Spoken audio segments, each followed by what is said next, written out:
Renungan Pagi Menjadi Putra dan Putri Allah oleh Ellen G. White, 15 Juli 2021. Mari kita berdoa. Bapa kami yang di sorga, Allah pencipta langit dan bumi, laut dan segala isinya, Allah yang maha besar, maha kuasa, sumber segalanya, yang kami sembah selalu melalui anak-Mu yang tunggal, Yesus Kristus. Terpujilah Yesus, anak Allah yang maha tinggi, yang adalah satu-satunya jalan dan kebenaran dan hidup bagi kami.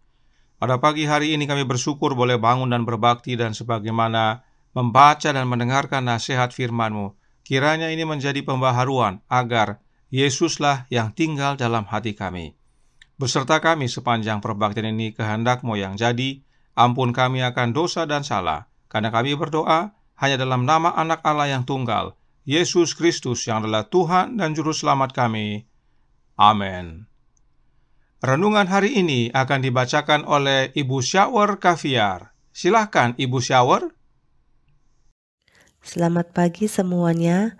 Renungan kita pada hari ini tanggal 15 Juli tahun 2021 berjudul Keberanian dan Kekuatan Diperlukan Sekarang.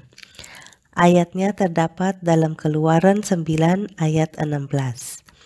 Akan tetapi inilah sebabnya aku membiarkan engkau hidup, yakni supaya memperlihatkan kepadamu kekuatanku, dan supaya namaku dimasyhurkan di seluruh bumi. Kehidupan Kristen melebihi apa yang diperkirakan banyak orang, tidak terbatas hanya pada kelembutan, kesabaran, keramahan, dan kebaikan. Semua karunia ini memang penting, tetapi masih juga diperlukan keberanian, kekuatan, tenaga, dan ketebahan. Jalan yang ditandai Kristus adalah suatu jalan sempit penyangkalan diri. Untuk memasuki jalan tersebut dan menempuhnya melalui kesulitan-kesulitan dan keputusasaan menuntut perlunya orang yang gagah berani. Orang yang memiliki kekuatanlah yang diperlukan, orang yang tidak akan menunggu sampai jalan mereka mulus dan setiap rintangan disingkirkan dulu, orang yang akan mengilhami para pekerja yang lemah dengan semangat segar, orang yang hatinya hangat dengan kasih Kristus dan yang tangannya kuat untuk melakukan pekerjaan Tuhan mereka. Ada yang terlibat dalam pekerjaan misionaris dalam keadaan lemah, tidak berani, tidak bersemangat, mudah putus asa. Mereka kurang dorongan. Mereka tidak memiliki sifat-sifat yang memberi kuasa untuk melakukan sesuatu, roh dan tenaga yang mengobarkan semangat. Mereka yang ingin meraih sukses harus berani dan penuh pengharapan. Mereka harus menumbuhkan bukan hanya amal bakti yang pasif, melainkan juga yang aktif. Sementara mereka harus memberikan jawaban lembut yang mengubah amarah, mereka harus memiliki keberanian seorang pahlawan untuk menolak kejahatan.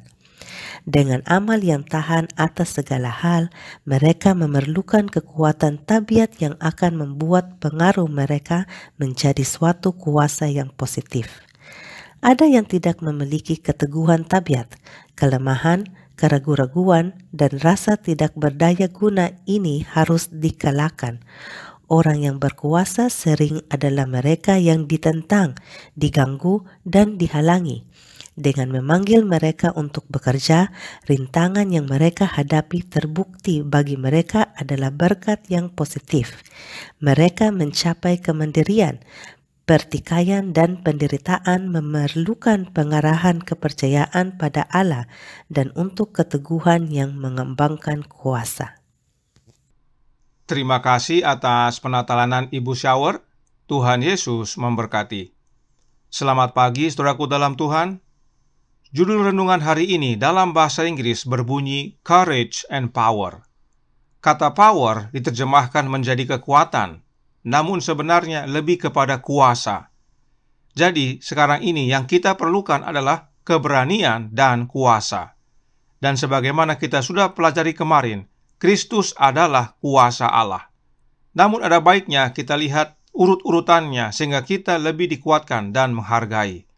Roh Nubuat berkata dalam Counsels for the Church halaman 152 paragraf 3 yang berbunyi, Doa adalah persekutuan dengan Allah, sumber hikmat, sumber kekuatan, dan kedamaian, dan kebahagiaan. Dikatakan dalam kutipan ini bahwa Allah itu adalah sumber kekuatan, atau dalam bahasa Inggris dikatakan source of strength. Karenanya saat disebut power, maka itu lebih kepada kuasa dan bukan kekuatan. Bahkan dalam tulisan lainnya, Roh Nubuat menyatakan, Para Nabi dan Bapa, buku kedua, halaman 211, paragraf 2. Allah menghendaki agar umatnya memandang kepadanya saja sebagai pemberi hukum mereka dan sumber kekuatan mereka. Dikatakan Bapa sendiri saja yang adalah sumber kekuatan. Lalu bagaimana caranya kita dapat menerima kekuatan yang dari Bapa ini?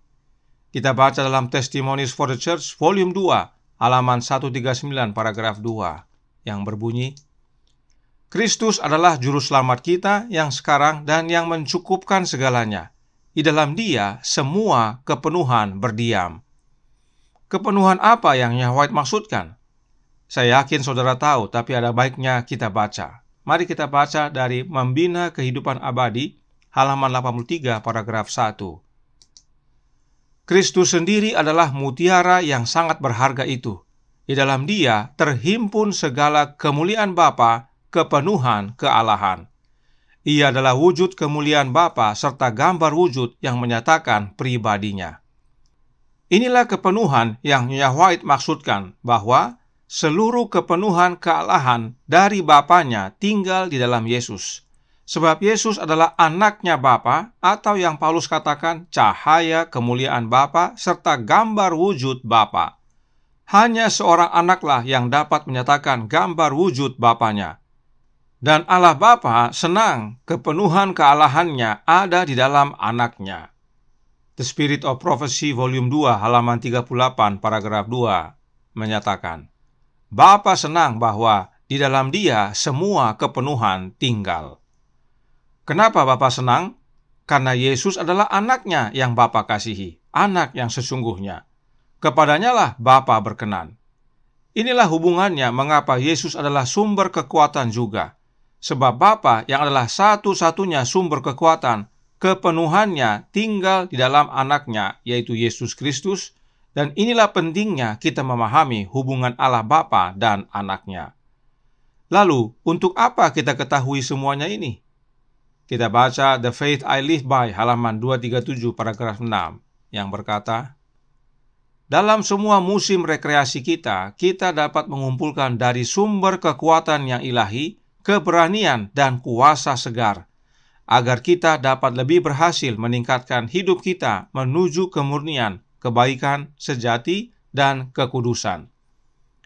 Kita semua tahu dan percaya bahwa Allah Bapa adalah ilahi. Demikian juga dengan Yesus anaknya adalah ilahi.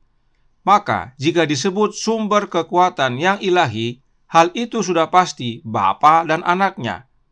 Maka, dari Bapa dan anaknya lah kita mengumpulkan keberanian dan kuasa yang segar. Bapa adalah sumbernya, dan kita dapat menerima melalui dan di dalam anaknya.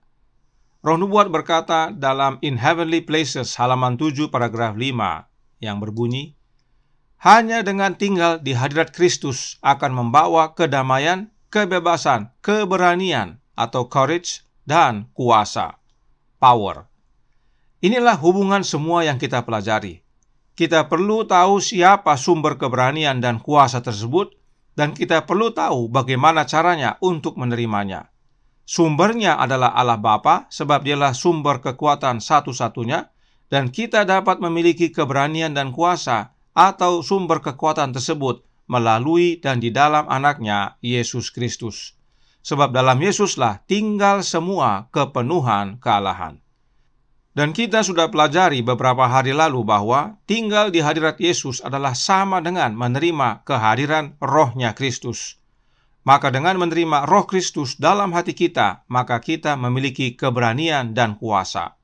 Perhatikan kembali, suratnya nomor 133 halaman 1898 paragraf 3 berkata, tinggal di dalam Kristus, mereka akan menerima keteguhan hati dan kekuatan dan iman untuk pekerjaan itu. tinggal dalam Kristus, mereka akan menerima keberanian dan kekuatan dan iman untuk pekerjaan itu. Bagaimana tinggal dalam Yesus? Dengan menerima Roh-Nya terus-menerus. Serta God's Amazing Grace halaman 107 paragraf 5 menyatakan, Yesus adalah sumber kuasa. Jesus is the source of power. Sumber kehidupan. Jelas, saudaraku dalam Tuhan, Yesuslah yang kita perlukan.